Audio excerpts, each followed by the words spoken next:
हिन में हाणे फ़र्क़ु हिते ईरान में बि ईंदो न सर।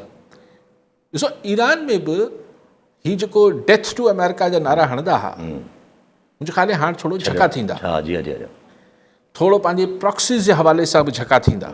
फ़िलहालु साह पटींदा न, ईरान बि थोरो मतिलबु धक त पचाईंदो न।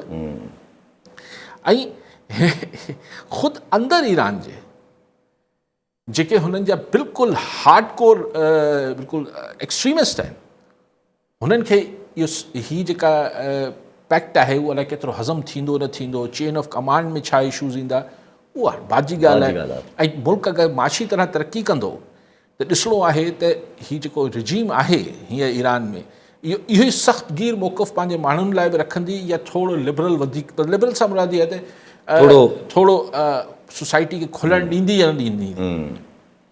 जेको अंदरि ख़ुदि सोसाइटी जे अंदरि बि फिशर्स आहिनि, इख़्तिलाफ़ात आहिनि। लेकिन ॿिए पासे अगरि पाण ॾिसूं त इज़राइल खे छा, नेतन्याहू खे छा मिलियो?